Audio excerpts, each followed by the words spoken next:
Vexrel stared at the data pad in his upper tentacles, his three eyes scanning the information for the fifth time. Nothing made sense. The file belonged to a species called humans, and according to every military database in the Galactic Council, they were among the most dangerous beings ever encountered. Yet the numbers told a different story. Their home world had standard gravity. Their bodies had no natural armor, no venom, no claws. They could not breathe in toxic atmospheres or survive in vacuum. Their lifespan was average. Their strength measurements placed them in the lower third of known species. By every physical metric, humans should have been prey animals, not predators. "You are reading about the humans again," said Krell Vax, his supervisor. The older Keltharian settled his bulk onto the cushioned platform across from Vexral's desk. "I can see the confusion on your face." "I do not understand, honored teacher," Vexral admitted. "The files say that human soldiers are the most feared warriors in the galaxy. But they are weak. They are fragile. They have no natural weapons." Krellvax made the clicking sound that passed for laughter among their people. "That is what everyone thinks when they first meet humans. I thought the same thing 30 cycles ago." "What changed your mind?" "I saw them fight." The older diplomat's eyes grew distant. "Once you see humans in combat, you understand. They are different from us, Vexral. Different from everyone. They do not know when to stop." Vexral wanted to ask more questions, but his data pad chimed. The human delegation had arrived at the station. As the newly appointed cultural liaison to Earth, he was required to greet them. He gathered his ceremonial robes and made his way to the docking bay. The corridor outside the docking area was crowded. Dozens of diplomats and their assistants had come to see the humans. Vexral recognized representatives from the Krogath Empire, their massive bodies covered in natural bone armor. The crystalline Shavara stood in a corner, their bodies reflecting the station's lights. Even the Vordani had sent observers, their thick hides making them look like walking boulders. "Why is everyone here?" Vexral asked a nearby assistant. "The humans volunteered for the galactic combat trials," the assistant whispered. "First time in 20 years they have participated." The airlock opened with a hiss. 3 humans walked through, and Vexral felt immediate disappointment. They looked so ordinary. They wore simple uniforms of blue and black. Their skin was various shades of brown and pink. They were tall by Keltharian standards, but short compared to the Krogath. They carried no visible weapons. The lead human was a male with short brown hair and calm eyes. He smiled when he saw the crowd. "Hello, everyone. I am Captain Jake Morrison of Earth's Diplomatic Corps. This is Lieutenant Amy Chen and Commander Kyle Bennett." The female called Amy had dark hair tied back and sharp, intelligent eyes. She nodded politely to the assembled aliens. The older male, Kyle, had gray in his hair and an expression that suggested he found something amusing. Vexral stepped forward and performed the traditional Keltharian greeting, touching his tentacles together. "Welcome to Council Station Harmony. I am Vexral, your assigned liaison. We are honored by your presence." Jake Morrison attempted the greeting gesture with his strange 5-fingered hands. It was clumsy, but Vexral appreciated the effort. "Thank you, Vexral. We are excited to be here." "I must ask," Vexral said carefully, "is it true you have entered the combat trials?" "It is true," Amy Chen replied. Her voice was pleasant and friendly. "We thought it was time to participate." From behind them, a deep voice rumbled with laughter. War Leader Thex of the Krogath pushed through the crowd.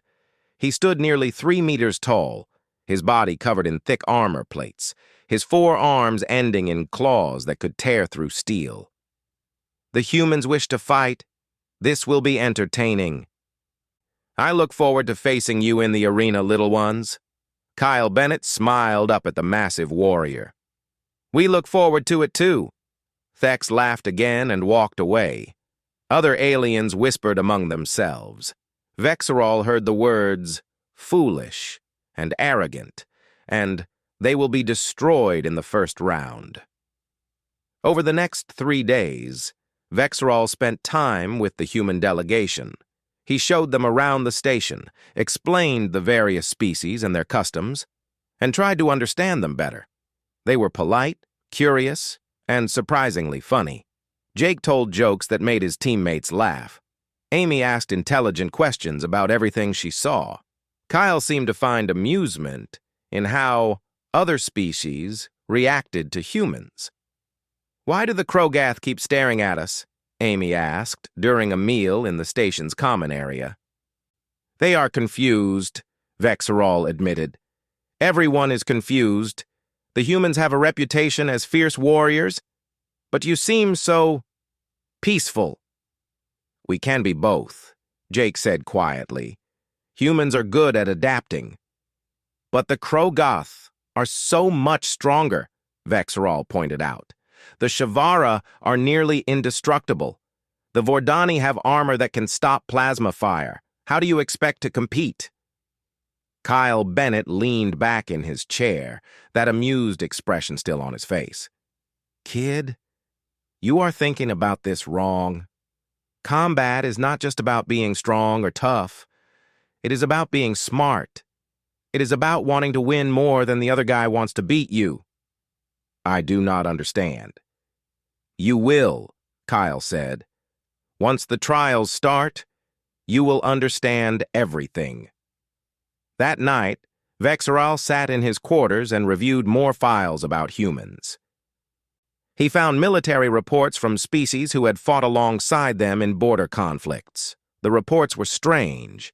They described humans doing impossible things, continuing to fight after injuries that would kill other species, refusing to surrender even in hopeless situations. One report from a Krogath commander caught his attention.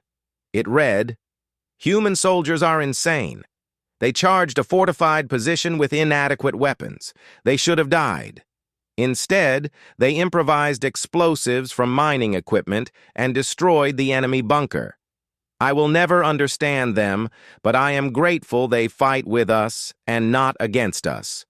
Another report from a Shavara captain. "Human ship sustained critical damage. We expected them to retreat. Instead, they rammed the enemy vessel. Both ships were destroyed, but the human action saved our fleet. Their willingness to sacrifice themselves is terrifying." Vexerol set down the datapad. Maybe Krelvax was right. Maybe he needed to see humans fight to understand them.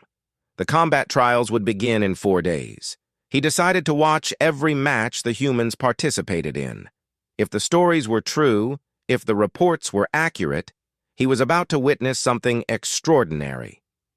But looking at the friendly, smiling humans he had met, Vexerol still could not imagine them as the dangerous warriors everyone claimed they were. He would learn soon enough that imagination had nothing to do with it. The training facilities occupied an entire section of the station. Vexerol had access to all areas as the human liaison, and he used that privilege to observe their preparations. What he saw only deepened his confusion. The human team had grown to 6 members. In addition to Jake, Amy, and Kyle, there were 3 others. Sergeant Danny Rodriguez was a compact male with quick hands and a constant smile. Corporal Lisa Hoffman was a tall female with patient eyes, who spoke rarely. Private Chris Palmer was young, barely out of training by human standards, with nervous energy and eager enthusiasm. They trained in ways that made no sense to Vexerol. While other species practiced their natural combat abilities, the humans spent hours studying the arena layouts. They watched recordings of past matches over and over. They made diagrams and charts. They talked endlessly about strategy and tactics. "Should you not be training your bodies?" Vexerol asked during one session. Jake looked up from a holographic display showing the arena. "We train our bodies every day, Vexerol, but combat is not won by bodies alone. It is won by minds. The Krogath will crush you with their strength. Vexral said. He did not mean to be rude, but it seemed obvious. Danny grinned at him. Only if they catch us. The other species did not take humans seriously. Vexral watched as teams from different worlds prepared. The Krogath practiced with massive weapons, their blows strong enough to dent steel walls. The Shavara coordinated their movements with perfect precision, communicating through light pulses faster than thought. The Vordani stood in formation, their thick hides absorbing practice fire without damage. In contrast, the humans looked fragile and weak. They wore light armor that would not stop a serious blow. Their weapons were standard issue, nothing special. They were smaller and slower than most competitors. Pink weaklings, Thex announced loudly during a training session, making sure the humans could hear. They will not survive the first match. Kyle waved at the Krogath war leader cheerfully. Thex looked confused by the friendly gesture. The preliminary matches began 2 days later. The arena was a massive dome that could transform into different environments. For the first round, it was set up as a rocky canyon with multiple levels and narrow passages. The humans faced the Vordani in their opening match. Vexral took his place in the observation deck with other diplomats. The Vordani team consisted of 5 warriors, each one weighing over 300 kilograms, their hide like natural stone. This will be quick, said a Shavara observer. The Vordani will overrun them in minutes. The match began. The Vordani advanced in a tight formation, moving through the canyon like a mobile wall. The humans scattered immediately, disappearing into crevices and high positions. The Vordani continued forward, looking for opponents. Then rocks began to fall. Large boulders crashed down from the canyon walls, forcing the Vordani to break formation. Small explosions created more chaos. The Vordani realized too late that the humans had spent the preparation time setting traps throughout the arena. Lisa appeared on a high ledge, her rifle picking off targets with careful precision. Each shot hit weak points in the Vordani armor, the gaps between their thick hide plates. Danny emerged from a hidden position, using the arena's own structure against the enemy. He triggered rock slides and created bottlenecks that separated the Vordani team. Amy coordinated the attacks through hand signals, keeping the team synchronized without verbal communication. Chris provided covering fire and tossed medical supplies to teammates who took hits. Kyle moved through the shadows, striking at vulnerable targets and disappearing before retaliation. Jake led the final assault, his team moving with practiced coordination. The Vordani never stood a chance. They were stronger and tougher, but the humans controlled the battlefield. When the match ended, 3 Vordani were eliminated, and 2 had surrendered. The human team had won without losing a single member. The observation deck fell silent. Vexral stared at the arena floor where the humans were helping their opponents up, shaking hands, showing respect even in victory. Luck, someone muttered. Just luck. But Vexral was not sure. The way the humans had moved, the timing of their attacks, the use of the environment itself as a weapon, all of it suggested careful planning and practice. Over the next week, the humans advanced through the preliminary rounds. They defeated the Shavara Junior team by using sound frequencies that disrupted their light-based communication. They beat the Krell team by exhausting them in a desert environment, the humans somehow lasting longer despite the heat. They overcame the Mordani by adapting to a water-based arena faster than anyone expected. Each victory was different. Each one showed new tactics. The humans never used the same strategy twice. They studied each opponent and found weaknesses. They turned disadvantages into advantages. They improvised and adapted constantly. Vexral began keeping detailed notes. He noticed patterns. The humans never gave up, even when injured. They protected each other with fierce determination. When one human was in danger, the others took risks to help. They fought as individuals but thought as a group. He also noticed something else. The humans were always calm. Other species showed anger or frustration when things went wrong. The humans simply adjusted and tried something new. When Danny was injured in one match, he smiled while Chris treated him and made jokes about his clumsiness. When Lisa missed a shot, she showed no emotion, just lined up the next one. By the quarterfinals, no one was calling them weak anymore. The other species watched human matches carefully, trying to understand their methods. Thex himself attended a human training session, standing silently in the corner and observing. "Your species fight strangely," the Krogath War leader said afterward to Jake. "We fight effectively," Jake replied. "You use tricks and deception." "We use intelligence and adaptation." Thex leaned down, his massive head level with Jake's. "Soon we face each other in the arena. No tricks will save you from Krogath strength." Jake met his eyes without fear. "We shall see." That night, Vexral found Kyle sitting alone in the observation deck, watching recordings of Krogath matches. "Can you really defeat them?" Vexral asked. Kyle did not look away from the screen. "Kid, let me tell you something about humans. We are not the biggest, or the strongest, or the fastest. We do not have armor or claws or poison. You know what we have?" "What?" "We have brains. We have determination. And we have something that no other species in this galaxy seems to understand." Kyle finally turned to look at him. "We have the ability to keep fighting when every logical reason says we should quit. That is what makes us dangerous." Vexral returned to his quarters with more questions than answers. Tomorrow, the humans would face the Krogath in the quarterfinals. Everyone expected the humans to finally lose. But Vexral was beginning to suspect that everyone was wrong. The observation deck was more crowded than Vexral had ever seen it. Representatives from every species on the station had come to watch the quarterfinal match between humans and Krogath.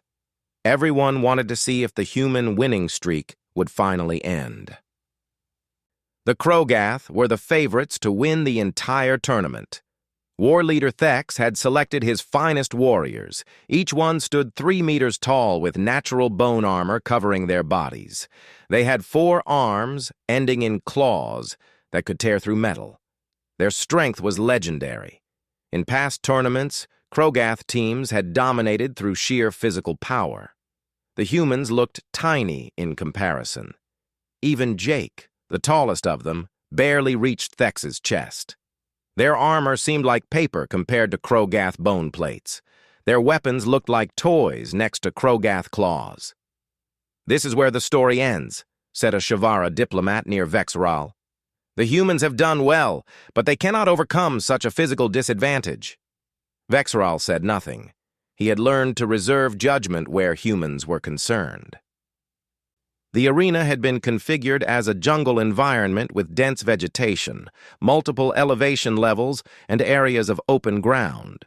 Rain fell steadily, making surfaces slippery. The terrain shifted randomly every few minutes, keeping both teams off balance. The match began. The Krogath advanced in a wedge formation, crushing through the jungle with raw power. Trees snapped under their weight.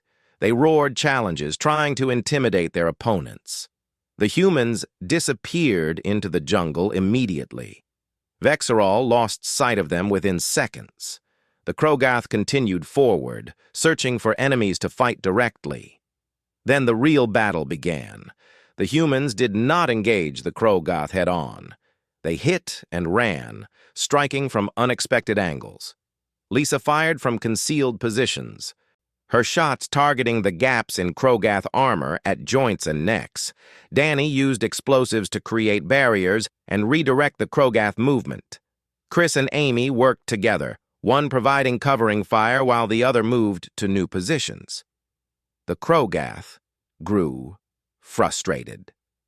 They were built for direct combat, not this constant harassment. Thex roared orders, trying to coordinate his team, but the humans had split them up using the terrain. "Cowards!" Thex bellowed into the jungle. "Face us with honor!"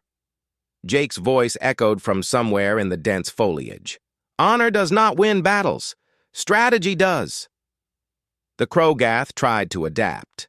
They moved more carefully, watching for ambushes. But every time they adjusted, the humans changed tactics. When the Krogath spread out, the humans concentrated fire on isolated warriors. When the Krogath grouped together, the humans used the environment against them, triggering landslides and flooding low areas. Vexral watched Kyle move through the jungle like a ghost. The older human used his smaller size to navigate spaces the Krogath could not reach. He set traps, created diversions, and struck at vulnerable targets before fading away again. One Krogath warrior managed to corner Chris in a clearing. The young human had nowhere to run. The Krogath raised all four arms, ready to strike. Then Danny appeared from behind, using a grappling line to swing down from a tree. He hit the Krogath warrior with a stun device at full power. The warrior stumbled, and Chris rolled away to safety. "We watch each other's backs," Danny said, helping Chris to his feet. "Always." The match continued for 2 hours. The Krogath were tiring. Their heavy bodies and thick armor, such advantages in short fights, became weaknesses in an extended battle. The humans kept moving, kept adapting, kept fighting. They took hits and kept going. They made mistakes and corrected them. They never stopped. Vexral saw something that made his 3 eyes widen. One of the human team, Amy, had taken a serious blow from a Krogath claw. Blood ran down her arm. Any other species would have withdrawn from combat. Amy simply tied a cloth around the wound and continued fighting. Her face showed pain, but also determination. "Why does she not stop?" Vexral asked out loud. Krelvax, standing beside him, answered quietly. "Because she is human. They do not stop." The terrain shifted again, creating a canyon with steep walls. The Krogath found themselves in the bottom of it, while the humans held the high ground. This was the moment Jake had been waiting for. He signaled his team. The humans attacked from all sides at once. Lisa and Kyle provided covering fire from elevated positions. Danny used the last of his explosives to seal escape routes. Amy, despite her injury, coordinated the assault with hand signals. Chris moved among the team, keeping them supplied and ready. Jake led the final push. The Krogath tried to climb the canyon walls, but the humans had made them too slippery. They tried to break through the barriers, but Danny's explosives had done their work too well. One by one, the Krogath warriors were eliminated or surrendered. Thex was the last standing. The massive war leader looked up at Jake on the canyon rim. Blood ran from several wounds. His bone armor was cracked in places. His 4 arms hung tired at his sides. "You fight without honor," Thex said, but his voice held no anger, only exhaustion.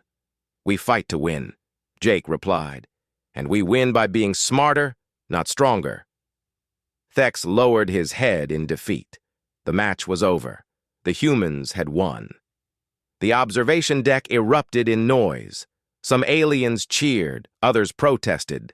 Most sat in stunned silence. The Krogath had never lost a quarterfinal match.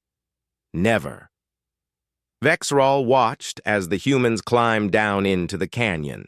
They did not celebrate their victory.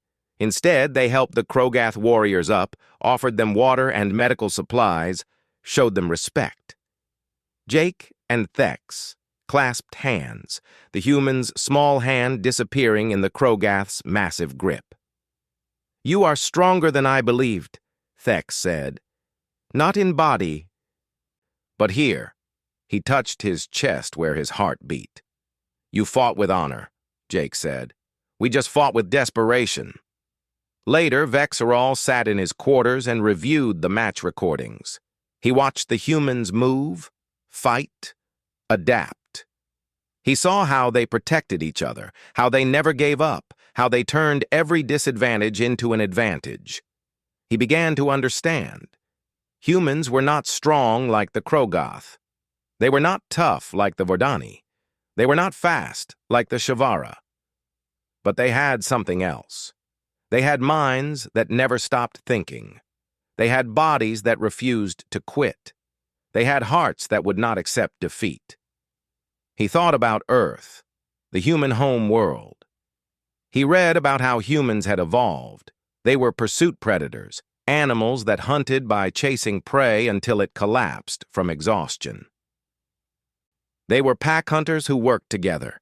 They were tool users who solved problems with intelligence rather than strength. For millions of years, humans had survived by being smarter and more determined than everything that tried to kill them. That was their nature. That was their strength. And now they were bringing that nature to the galaxy. Vexerol finally understood why everyone feared humans. It was not because they were strong. It was because they were unstoppable. The days between the quarterfinals and semifinals were strange for Vexerol. Everything had changed. The humans were no longer dismissed as weak or foolish. Other species watched them with new respect, and some with fear. Vexerol requested a formal interview with the human team for his cultural report. They agreed to meet in a conference room near the human quarters. He arrived early and set up his recording equipment. The humans entered together, laughing about something Chris had said. They looked relaxed despite their upcoming match. Amy's arm was bandaged from her injury against the Krogath, but she moved without difficulty. "Thank you for meeting with me," Vexerol began. "I have many questions about your species and your methods." "Ask anything you want," Jake said, settling into a chair that seemed too small for even his human frame. "I have studied your evolution," Vexerol said carefully. "I learned that humans are pursuit predators. You hunted by chasing prey until they could not run anymore. Is this why you fight the way you do?" Danny nodded enthusiastically. "Exactly right. Our ancestors did not have claws or venom or armor. They had endurance and intelligence. They could run for hours. They could think ahead and plan. They worked in groups. But you are not hunting animals now. You are fighting species with natural advantages you do not possess." "The principle is the same," Lisa said quietly. It was the most Vexerol had heard her speak at once. "We outlast opponents. We adapt faster than they can counter. We work together perfectly." "Even when you are injured?" "I saw Amy continue fighting with a serious wound." Amy smiled. "That was nothing. Humans have high pain tolerance. Our bodies produce chemicals that let us keep going even when hurt. Adrenaline, endorphins, they help us push through." Kyle leaned forward. "Let me tell you a story, kid. Back on Earth, before we had space travel, humans did something crazy. We ran races called marathons, over 40 kilometers, for fun. No other animal on Earth could do that. We also climbed the highest mountains wearing inadequate equipment. We crossed frozen wastelands. We explored oceans in wooden boats. You know why? Why?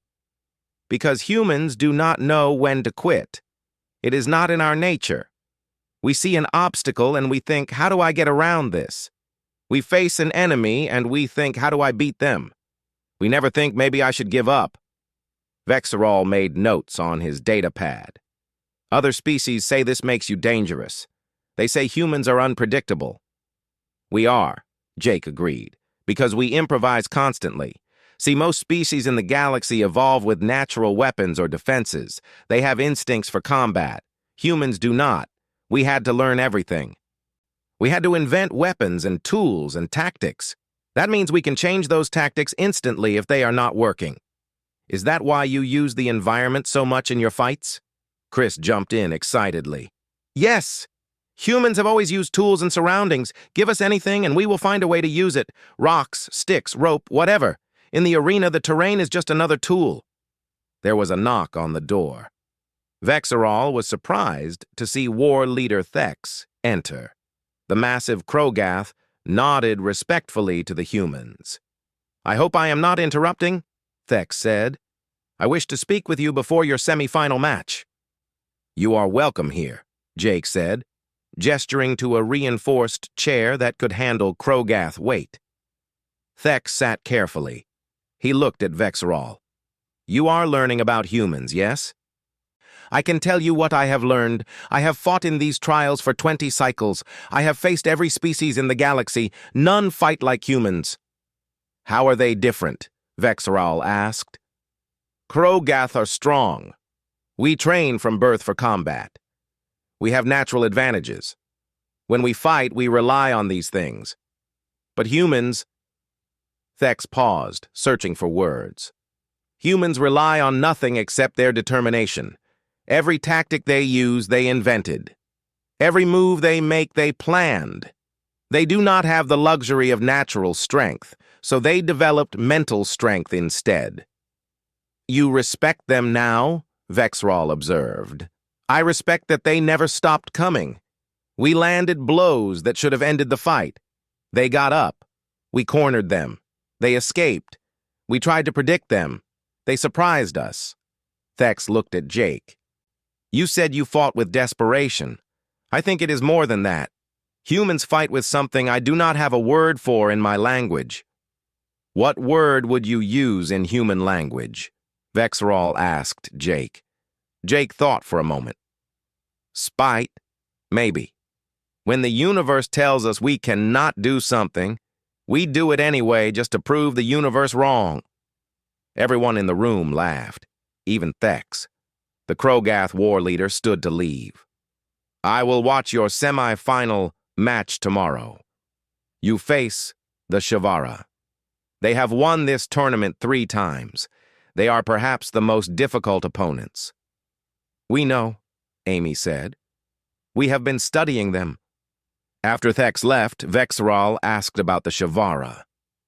How will you fight them? They are crystalline beings. They are nearly indestructible. They communicate faster than thought. They coordinate perfectly. We have a plan, Danny said with his characteristic grin. Will you share it with me? Better to let you see it tomorrow. That night, Vexerol met with Krelvax for dinner. His old mentor wanted to hear about the interview. So, you understand now? Krelvax asked. I begin to, Vexerol admitted. Humans are dangerous because they adapted to be dangerous. They had to be, or they would have died out on their world. More than that, humans bond with each other in ways we do not. You saw how they protect each other? That is called pack bonding. Humans form emotional connections that make them fight harder for each other than they would for themselves. I noticed that Amy continued fighting when injured. The others were inspired by her determination. Exactly. Humans feed off each other's courage. One human is dangerous. A group of humans is exponentially more dangerous because they make each other stronger. Vexerol sipped his nutrition fluid. What do you think will happen tomorrow against the Shavara? I think, Krelvax said slowly, we will see why the galaxy learned to fear humans. The next day, the observation deck was packed. The Shavara had never lost a semi-final match. Their crystalline bodies could regenerate damage. Their hive mind coordination was perfect. They moved as one entity split into 5 bodies. The arena was set as an industrial complex with metal structures, machinery, and tight corridors. The Shavara appeared on one side, their bodies glowing with inner light. The humans appeared on the other, looking determined. The match began. The Shavara advanced in perfect unison. Their movements synchronized exactly.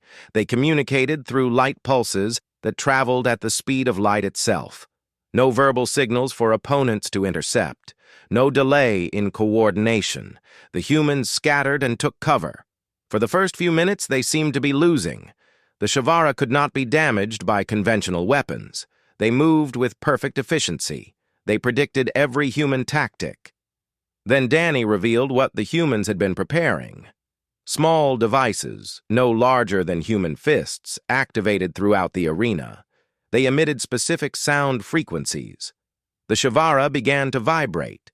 Their crystalline bodies resonated with the sound waves. The perfect coordination broke. The light-speed communication was disrupted by the vibrations running through their structures. For the first time, the Shavara moved independently, unable to maintain their hive connection. The humans attacked. They had turned the Shavara's greatest strength into their greatest weakness. Chris had designed the frequency generators specifically to disrupt crystalline structures.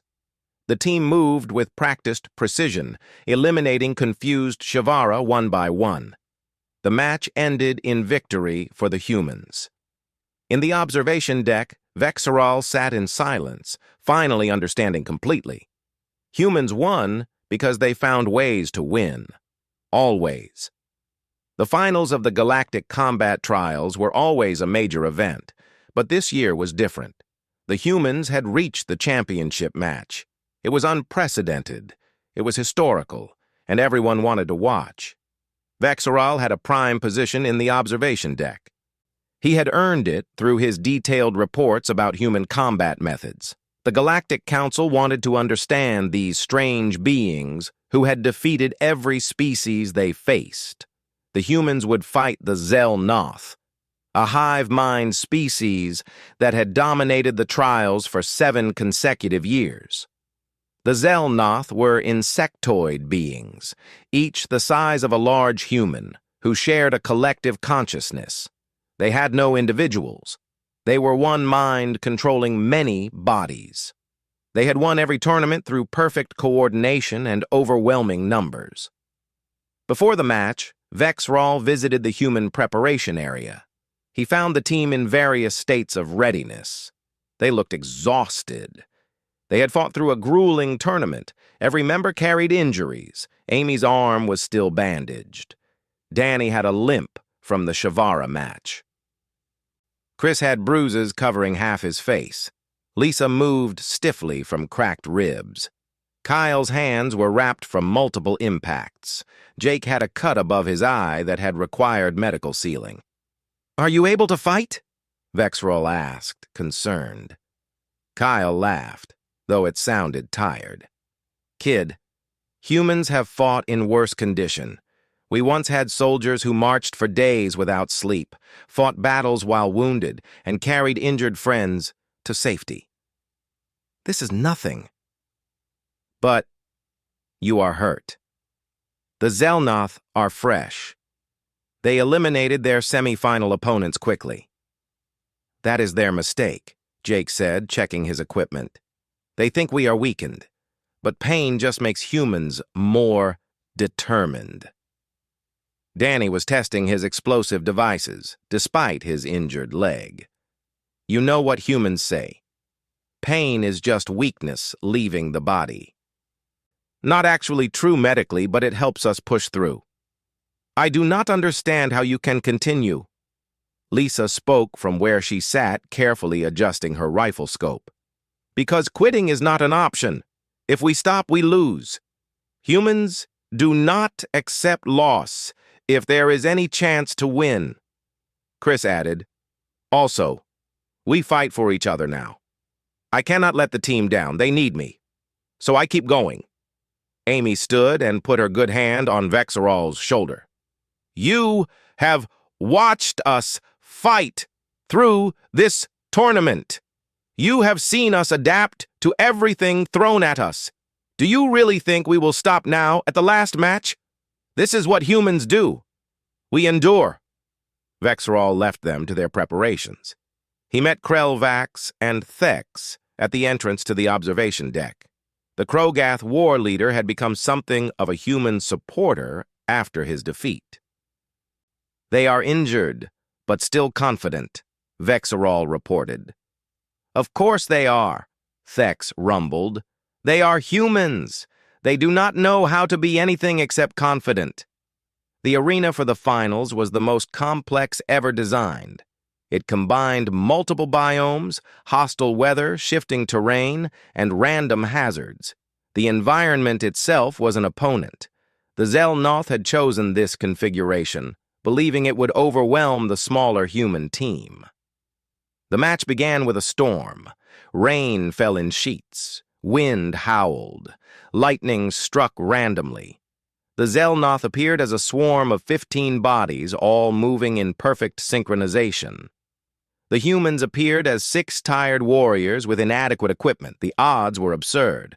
The Xel'Noth outnumbered them more than 2 to 1. The Xel'Noth were fresh. The humans were exhausted and injured. No logical analysis gave the humans a chance. But humans did not care about logic when they decided to win. The Xel'Noth advanced as a wave, trying to overwhelm the humans through sheer numbers. The humans scattered into the hostile environment using the storm itself as cover. Lightning lit the arena in flashes, revealing brief moments of combat. The Xel'Noth's hive mind was their strength. They coordinated perfectly because they were one consciousness. But it was also a weakness the humans exploited. Jake had realized that the Xel'Noth thought as one entity. If you confused that entity, you confused all of them. The humans split up, attacking from different directions simultaneously. This forced the Xel'Noth mind to divide its attention. Danny used his remaining explosives to create chaos, multiple blasts happening at once. Lisa fired from hidden positions, each shot forcing the hive mind to respond. Kyle and Chris moved together, creating threats that demanded attention. Amy coordinated through hand signals, keeping the team synchronized without verbal communication that the Xel'Noth could intercept. But the Xel'Noth were champions for good reason. They adapted to the human tactics. They split their swarm into smaller groups. They started to predict human movements. They began eliminating the areas where humans could hide. The humans found themselves pinned down in a canyon during the worst of the storm. The Xel'Noth had them surrounded. Escape seemed impossible.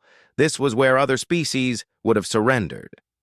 Vexerol watched from the observation deck, his heart's sinking. The humans had fought brilliantly, but they were outnumbered and trapped. Then Jake stood up in the middle of the storm and started running toward the Xel'Noth swarm. Not away, toward them. "What is he doing?" someone in the observation deck shouted. The other humans did not hesitate. They followed their leader into what looked like certain defeat. Amy, despite her injured arm. Danny, despite his limp.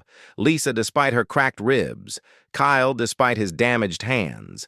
Chris, despite his youth and fear. They charged together. 6 humans against 15 Xel'Noth. 6 injured humans against fresh opponents.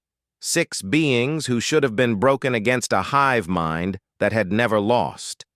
But humans had something the Xel'Noth could not understand. They had individual will combined with perfect trust in each other. They had creativity born from desperation. They had determination that came from millions of years of refusing to die. Jake led the assault, his tactical mind calculating angles and opportunities faster than conscious thought. Amy, fighting one-handed, coordinated the team with gestures born from hours of practice together. Danny used his last explosives not to hurt the enemy, but to create terrain advantages.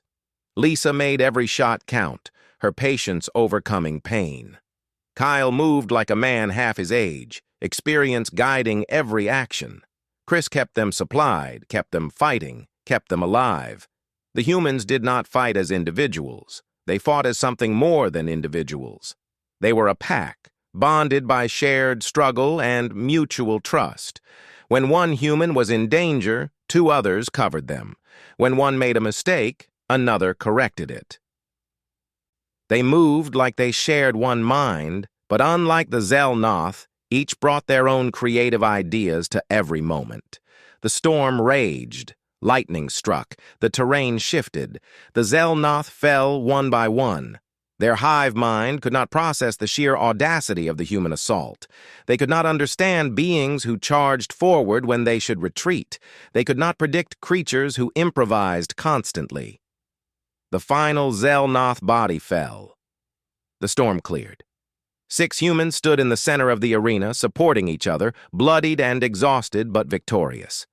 The observation deck erupted. Some aliens cheered, some protested, some simply stared in disbelief. The humans had won.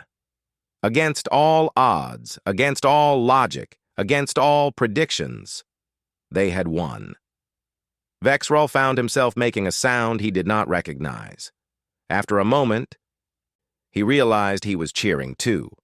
In the arena, Jake raised his fist to his team. They gathered together, arms around each other, celebrating not as champions, but as family. Later, after the medal ceremony, Vex'ral met with the human team one final time. They were cleaned up, their injuries treated, but the exhaustion was clear in their eyes. "I must ask," Vex'ral said, "how did you do it? How did you win when you were outnumbered, injured, and facing a superior opponent?" Jake smiled tiredly. "Because we are human. We do not measure ourselves against what should be possible. We just do what needs to be done. But the odds—" "Humans do not care about odds," Kyle interrupted. "We care about winning, and we will do whatever it takes to win." "Even at the cost of your own health and safety?" "Especially then," Amy said. "That is when humans are most dangerous. When we should quit but do not. When we should fall but stand up. When we should die but refuse." Danny grinned, despite his obvious pain. "Fear is temporary. Victory is forever." Vex'ral returned to his quarters and began writing his final report.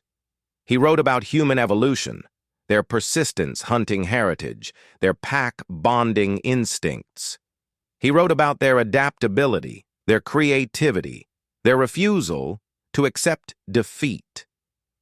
He wrote about how they turned weaknesses into strengths and disadvantages into advantages. But mostly he wrote about determination, about a species that survived on a world that tried to kill them, that reached for the stars when they barely had the technology, that fought battles they should lose and won anyway. His final paragraph read, "Humanity's reputation in the galaxy is not exaggerated. It is understated. They are not the strongest species, nor the fastest, nor the most advanced, but they are the most dangerous because they simply do not stop. Every other species has a breaking point. Humans have a point where they become more determined. They do not see obstacles as reasons to quit. They see them as challenges to overcome.